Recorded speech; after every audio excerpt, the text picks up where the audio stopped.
Hi, good morning, good evening, good afternoon. Welcome to everyone, and thank you for joining us on our webinar. My name is Olly Aulakh. I'm the CRO at Opti Digital. I'm in charge and head up all of the global revenues. I've been in ad tech for over 15 years, and I work very, very closely on the publisher side. Hello, my name is Magali Quentel-Reme. I am the co-founder and the CEO of Opti Digital since we started the company in 2018.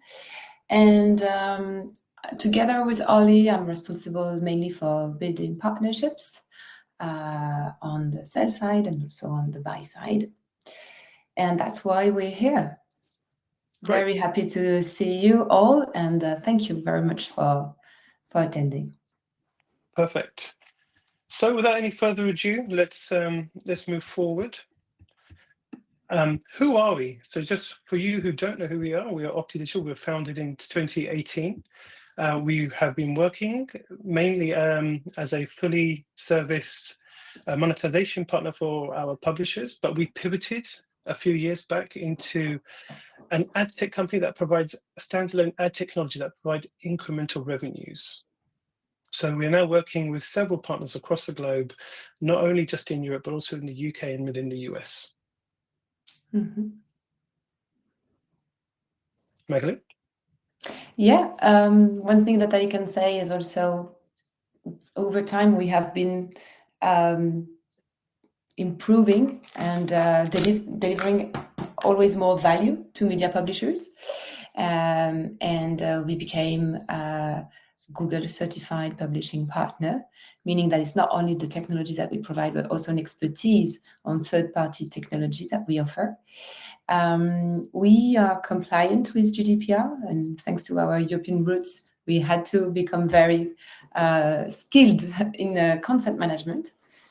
So we are an official vendor of the IAB Transparency and Consent Framework. And more recently, we also became a pre-bid member to be able to participate in the community and make the header bidding evolve. Yeah, absolutely.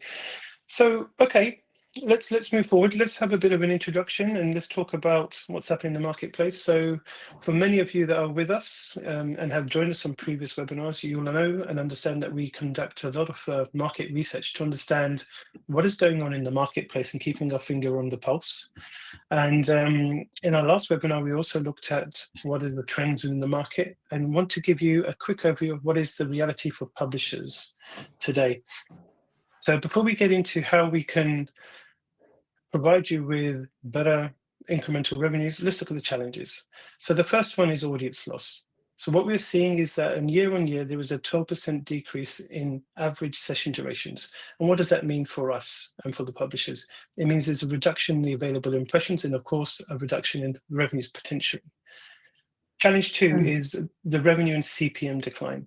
So we're seeing in the industry through globally that in the last year and the last couple of years that the CPMs have dropped by 20% year on year.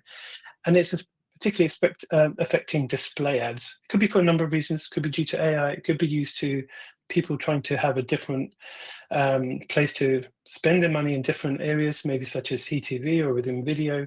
But what we're seeing is that display is affected. And the third challenge is the user experience crisis. We are seeing that users are abandoning a website if it has too many ads, or that there is also an increase in banner blindness, that people are not seeing highly engaged or impactful ads on the screen.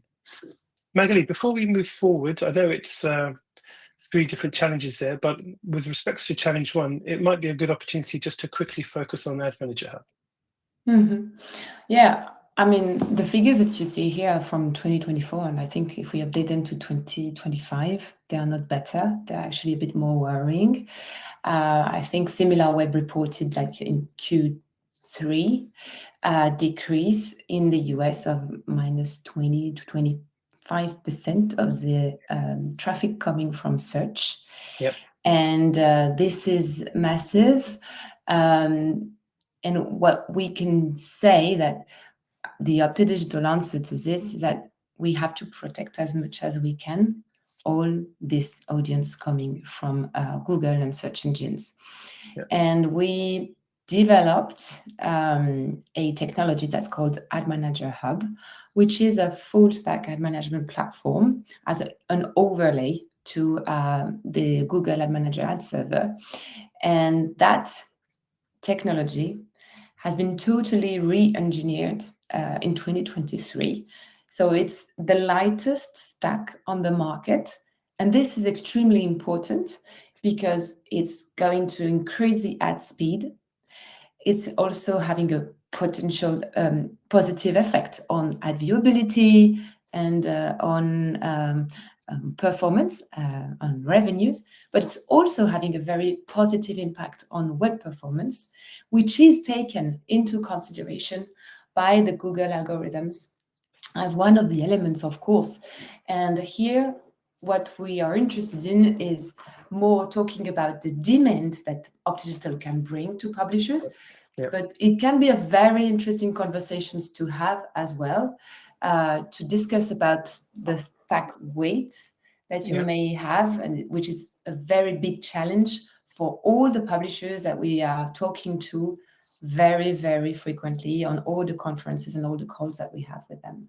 Yeah. So that means that today we are going to focus on challenge 2 and 3 mainly, which is revenue and CPM decline, how we can tackle this with our demand, and also how we can protect the user experience to make sure that we bring revenue for publishers and good outcomes for brands. Okay, thank you for that. So let's take a bit of a poll. Let's see what our audience is saying. So we'd like to ask you, what is your biggest current challenge? And as we've said, we've provided those 3 challenges, but then we also have put in there web performance and core web vitals. It'd be really good to get an idea of what you guys are saying and voting on.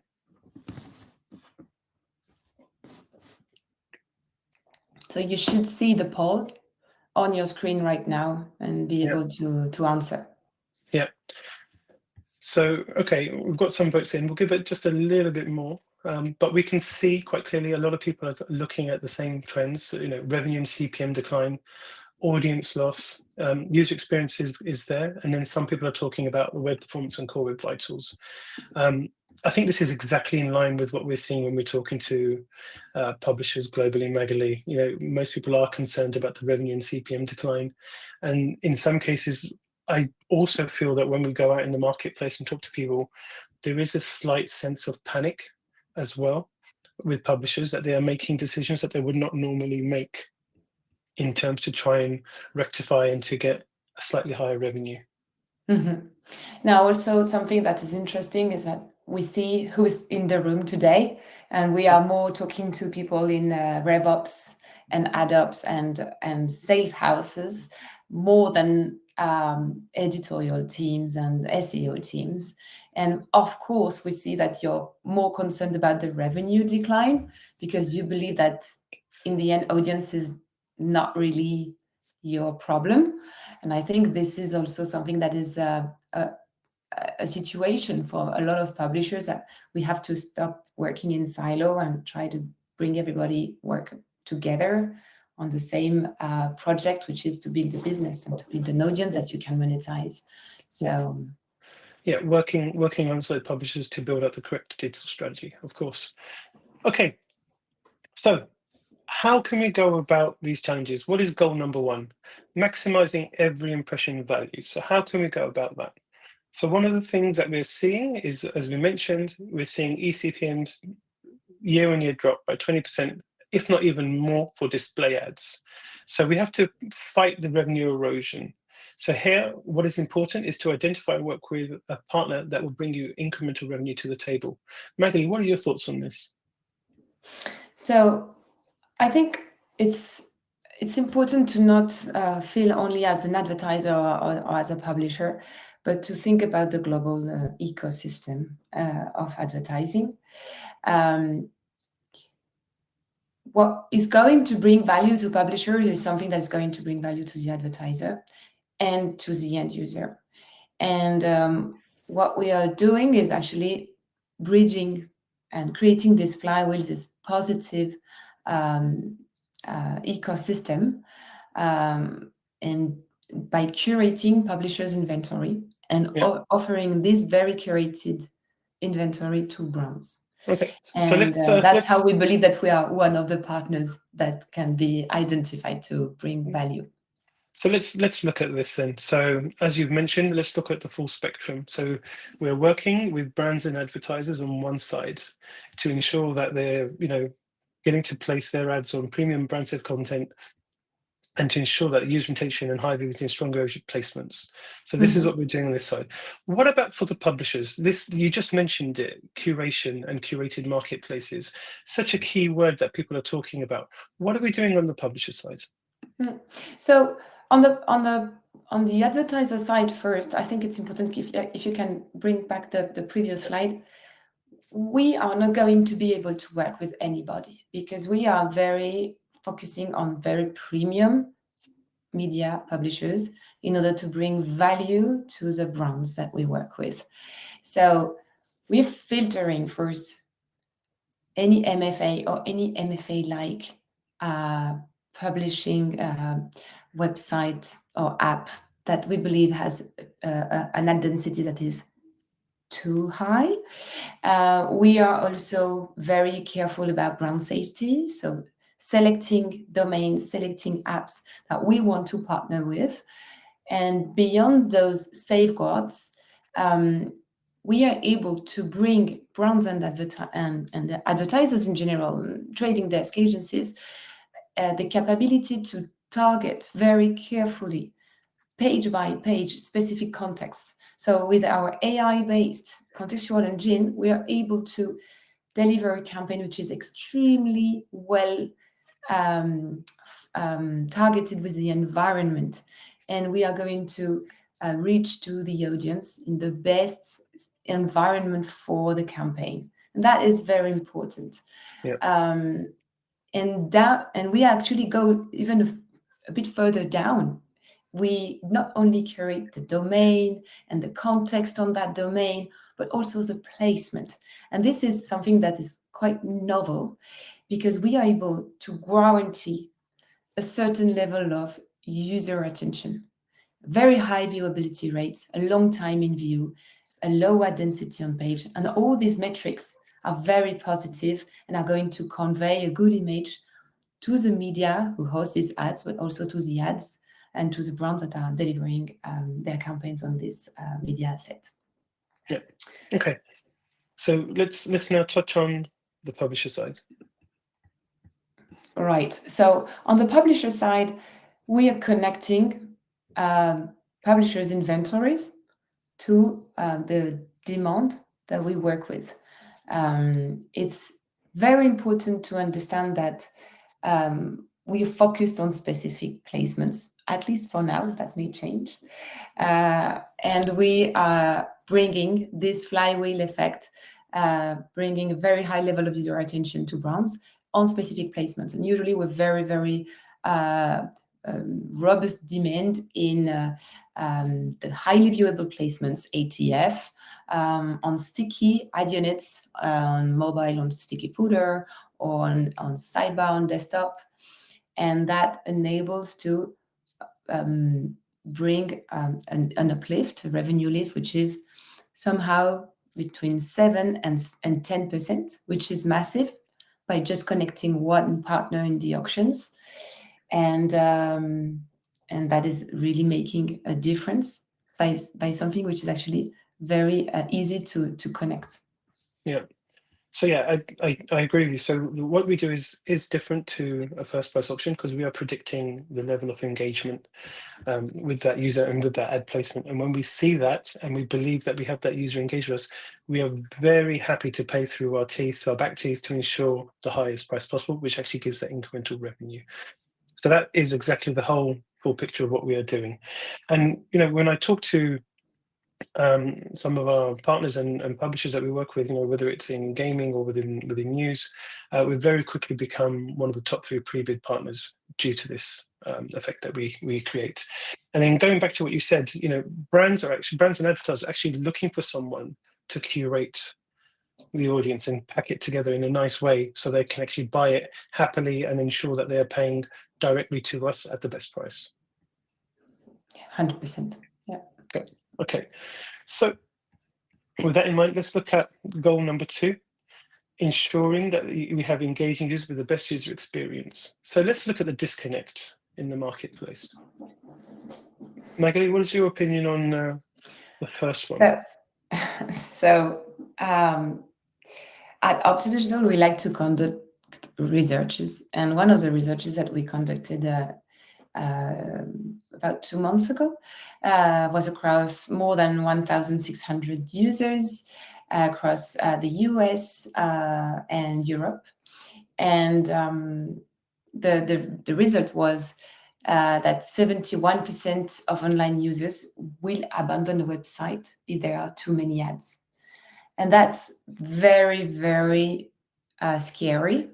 But it's also a good reminder for all the people who behave nicely to the user and have a good user experience, that they are doing their job well, and they are going to keep the users as long as they maintain a low level of ad density, right? Yeah. So with the second point, 86% of suffer banner blindness due to poor ad experience. We're seeing that ads are almost becoming invisible or a bit like a wallpaper. And what that means is there's lots of wasted impressions, frustrated audiences, and ultimately the inventory becomes devalued. And this is going to impact your ability to monetize effectively. So this is a disconnect that we are seeing and that we are talking about with our publishers. However, there is a way to ensure that it's a captivating user experience and engaging. And Demand Hub is described by our partners as a premium ad format. Yeah, this is how they actually discuss and describe us. Maggie, I'm going to stop here because I think it might be more beneficial for the audience if you explain how Demand Hub was actually developed and the reasons behind developing the ad format in the way that it is. Mm-hmm. Yeah. So absolutely, the big challenge of banner blindness concerns everybody in our industry. Whatever the support, whether it's in websites, apps, social media.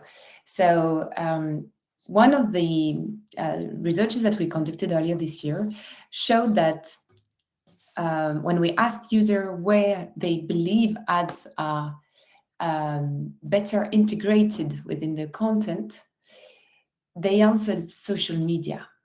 And we thought, okay, so if they prefer ads in social media, what is it that we could take as a positive experience and bring from social media to the open web? And we had the idea of a story-like format that could deliver in IAB ad placements, always staying within the frame of the ad units without disturbing the user experience, but on the contrary, rather bringing attention to these ad units, because it's very looking like a story. And story are something nice that users are usually seeing when they are having their relaxed time on their Instagram, and they like it. They see it as very premium, and we are able to create a higher level of engagement by this format. Sometimes we display the carousel with a trigger. We trigger the animation of the carousel only when it's in view, in the viewport, which is very, very important, because in this case, brands are seeing 100% viewability. So this is very important. Because we have this animation, it's more engaging. And sometimes the brand is going to buy 100% of the user attention of this specific placement, and we are going to deliver their ads. And then in that case, it's going to be the usual IAB creative of the brand.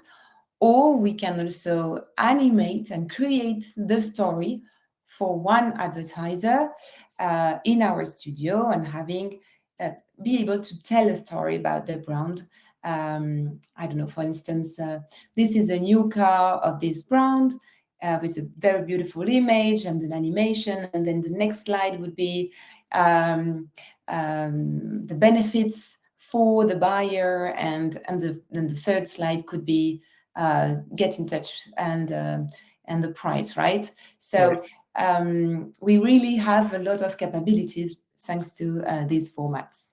Yeah, I think you're absolutely right. People do have this affinity to engage with a story like animation, and of course, we focus on delivering within, like you said, a non-intrusive format, respecting the safe frame and the edge in itself.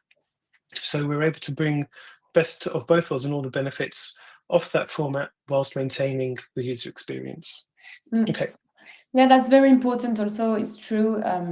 We come from helping publishers, and we have faced a lot of intrusive ads, creating expandable experiences over the content, and the publisher wouldn't know where it's coming from, and us neither, and we'd have to research and block the ad, block the advertiser, block the partner. So we know that this is complicated to manage. That's why our ads are fully compatible with the safe frame delivery, and they are not going to expand. This is very important to protect the user experience and to make sure that users do not leave, stay on your site, read the content, and you can engage with your audience. Okay, great. So let's not take our word for it. Let's look at some of the case studies of some of the partners that we work with and the results that they have obtained. So in the UK, One Excel, or MediaForce as now known, is one of the largest digital news media audiences in the UK, with local and regional news, over 35 million unique monthly users. And with them, within the space of 4 to 6 weeks, we're very quickly one of the top 3 pre-bid partners that they had. And one of the key factors that was important for them was the engaging user experience that they had. And I think, Magali, you did a webinar very, very recently with Alistair from One Excel, who came along and advocated Demand Hub. Yeah. I think it's also important here to say it's not just news verticals. We're also very strong in gaming, automotive, and particularly health, and also very, very niche verticals. We seem to have very, very strong demands in some very, very interesting verticals. Yeah, absolutely. We also want to share another case study, which is Sports Reader. So we've been working with them for the last 2 years, I'd say. It's a sports vertical media publisher who has a mainly audience in North America. And we have worked with them very closely to deliver our unique ad formats and our campaigns on ad units on mobile web and on desktop web, on several ad units. At first, we started with some specific ad units like sticky ones, and then we started to target also other ATF placements that had a very high viewability rate that would work and would match our brand's briefs for quality. So it's a very interesting case as well, because it's very easy to connect a demand partner, but it's also very easy to disconnect it. And here it's been more than 2 years, and they're very happy about our constant performance. So I think that's important to say. Yeah. Circling back to one of the original goals, which is to ensure that we're maximizing impression value and working with key partners. So to open it up a little bit, any questions in the chat for people? Any questions? Please feel free to ask us about this. We have some questions that are also coming in.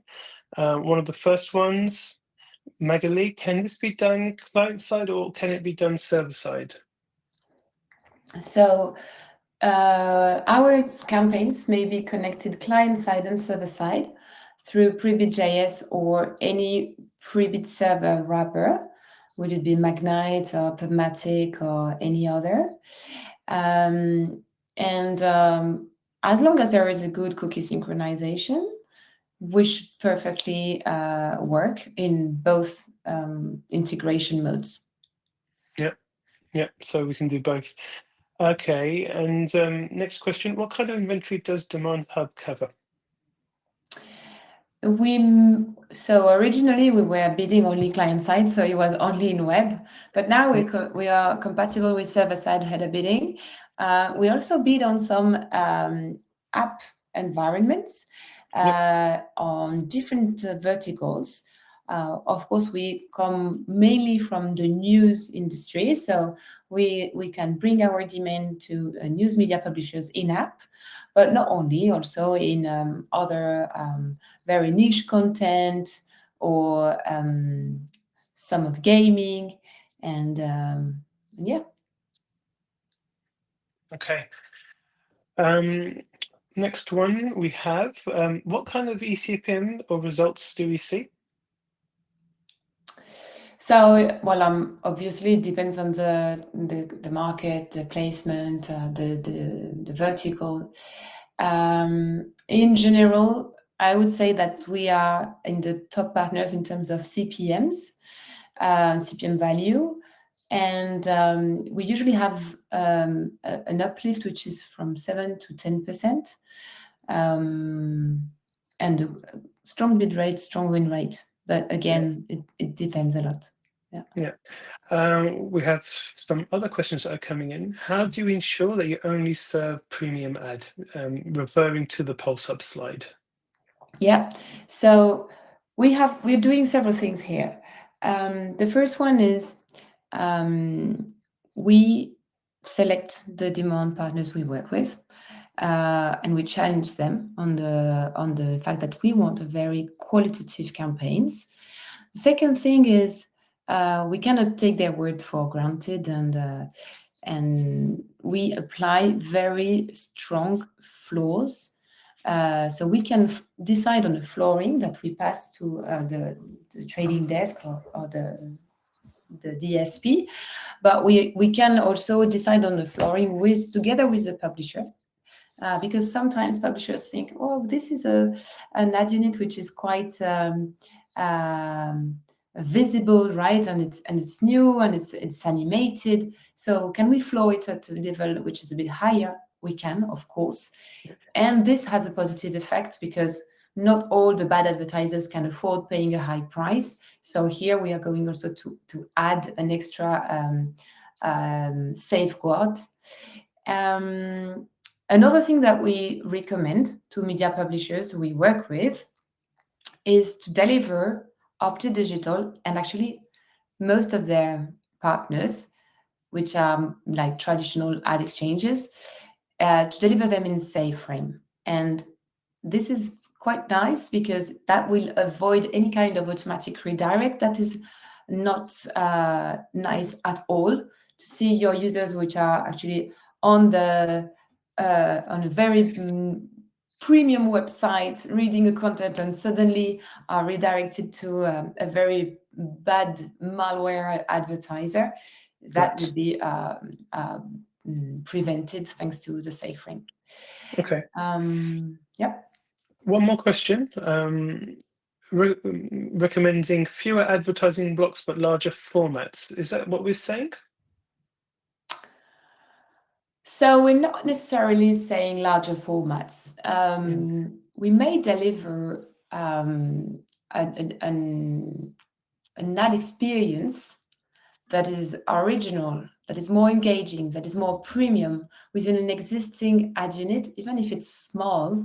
The question is not really the size of it. I would say it's more like how harmoniously they are displayed on the site. And that's something that we work a lot on with our publishing partners. When we work across the board in the optimization of a website or an app, we are going to start for very high impact optimizations first. And the layout is what you can do that has the highest impact on your revenue. So rather than larger formats, I would say formats that are well placed next to the content, or respecting some space between two ads, making sure that you have lazy loading, so you don't overload. You don't do a lot of calls from when the user lands on your site, but on the contrary, wait a little bit so they engage, they scroll, and then you call your different partners. And I think that would be much more profitable. Yeah. I mean, I'm not saying I think, sorry. I know it's more profitable because our technology enables us to do A/B testing, and we A/B test everything. And the question is then how to find the balance, and it's a very, very sensitive adjustments that must be done. And in order to know how you place your ads, how you trigger them in terms of loading, direct or lazy, and how lazy, how you refresh them. So it's very, very tiny adjustments. Yeah. One final question. What category of advertisers do we see the most revenue from?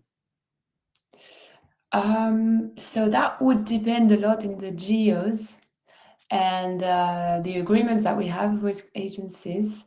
We have quite a lot of consumer goods, I would say. I was going to say, yeah, health and fast FMCG, I'd say, is very strong for us. Pharma is quite strong in the US. Yeah. Yeah, definitely. Okay.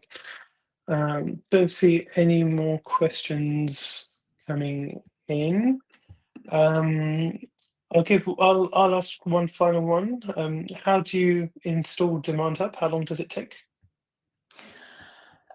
So the integration goes through either pre-bid client, pre-bid server, or OpenRTB in some specific cases. It's very standard in terms of integration. So it's just authorizing Opti Digital to sell the inventory by adding our ads.txt lines. Then updating the wrapper by adding the pre-bid Opti Digital pre-bid adapter. If you are in a market that requires it, adding Opti Digital into the consent management platform in Europe, in California, in some of the states where it's mandatory. Yeah. And then that's it. I mean, we can start receiving requests and deliver ads. Yeah, I'd say takes normally 2 to 3 days to get initiated, and then within 2 to 3 weeks we start seeing the full potential of Demand Hub. Mm-hmm. Yeah. Okay, one more that's coming, and that will be the final one because I'm just looking at the time. What is our opinion on prohibiting the reading of a site's content if an ad blocker is used by the internet user?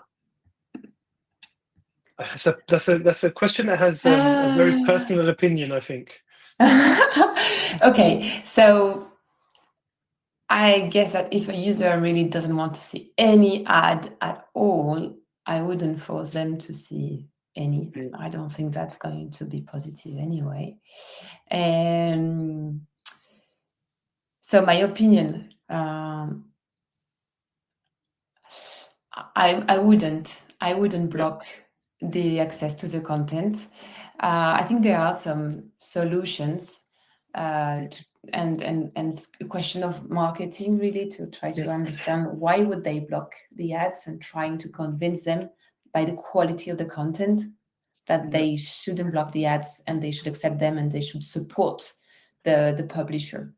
Yeah, it's really interesting. I was at an event this morning. I was at Publisher Perspectives in London, and there was a big debate between paying and then opening up for ads. There was a lot of people that have that now within their CMP, where they say pay for a small amount or accept all. So I think people are trying to ensure that, the user experience is one that the actual audience wants. That's my opinion on the matter. But more related to the ad blocker, I think one of the things that is important is also to quantify the problem. In Google Ad Manager, there's a capability to just place a tag on the site to measure what's the percentage of users who are using an ad blocker, and then decide how we want to tackle it. It's possible from the same Google Ad Manager to actually release a message on the screen to try to convince users to turn off their ad blocker. Yep. And if that message is well tailored for your audience, that could be very worth having a look at it. Okay. All right. Thank you for answering those questions, Magali. So, are you guys ready to maximize Q4, the biggest quarter? I mean, it's just gone live. We're just gone into Q4. We would love to discuss and talk through Demand Hub with you. You can meet us in person or online, or request a meeting following this webinar. These are the events that we're going to be at for the next couple of months. We would welcome you guys to engage with us and to talk to us and see how we can help you going forward. Okay, one final slide. We would want your feedback. So we're going to do another quick poll. If you guys can spare us a few minutes. What we're trying to do is to understand what you guys like and what you guys would like to talk about going forward. So you guys should be able to see about Demand Hub. You want the slides, and if you want to have a private call. And then also we have, that's that. And then we have underneath that, what was the biggest battle that you guys all saw. So please submit your votes. It'd be good to see. I don't see it full screen. I only see it in the polls area at the bottom right. Yeah. So some people are saying that they are very nice to hear that. Some people are saying the demand explanation was good. Some people want the slides, and some people would like to catch us up for a call. Excellent. A call or a meeting. I mean, I think it's always better to meet in person if we can. Yeah. Okay. Magali, any final thoughts before we round up?